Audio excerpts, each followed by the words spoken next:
There may be a little tiny issue hidden in your singing behaviors that may present you with a big problem down the road should you become a professional and perform on a nightly basis. The issue is with the way the two vocal folds are brought together to produce a sound in the first place, to initiate the sound. The beginning of a note is typically called the attack or the onset, and it can be easy or it can be hard. Let me explain.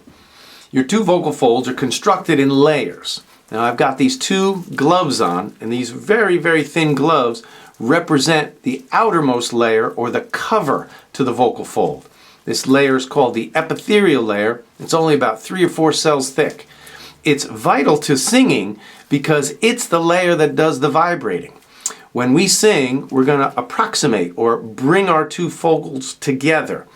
As we do that in the column of air that's coming up from your lungs, it's this outer layer that sort of creates a wave, much like if I stuck my hand out of a speeding car window.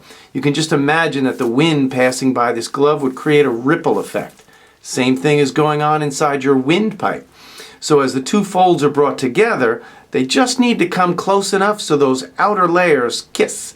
And each time they come together and separate and come together and separate, well, that's creating the sound wave that we hear as our voice. Now here's the deal.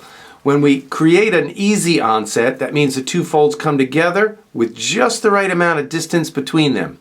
A hard onset or a hard attack would be like we clap them together. The full meat of my hands coming together and the two folds slam in order to initiate a pitch. There's a lot of extra stress and a lot of wear and tear that goes on with that. Just imagine this. You go see a concert, don't even sing, but just wear two gloved hands like this. And at the beginning of every line the singer sings, you're going to clap your hands together. I don't know why I can't see. I don't know why you and me. Every time they sing a line, every time they begin to sing, clap your hands. What do you think the gloves are going to look like at the end of the show? That's pretty much what your folds look like, all beat up at the end of a show if every time you begin a line, you've got what's called glottal shock, if you've got a really hard attack.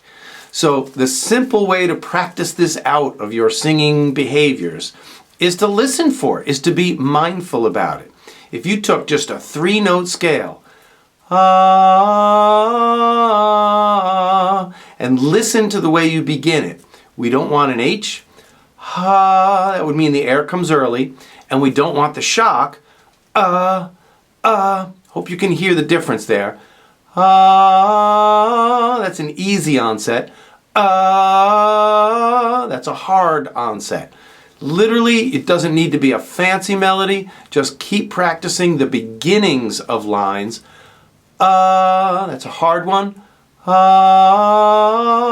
Any pitch. Versus Typically, we can start with a vocal fry. And that's okay because the air is very under-pressurized. But with that glottal shock, the air is highly pressurized and the two folds slam together, clamp off the air, and then burst into singing. It's just too much wear and tear. Most times the volume of a band or the music around you is going to camouflage that, and it does create an easy way to time your singing. So if you're a harmony singer, a background singer, and you're waiting for your part to come around, it's very easy to fall into the trap of taking a big breath early, holding on to it, and now you're going to shock your folds into action. And again, it's just a slight little tiny behavior.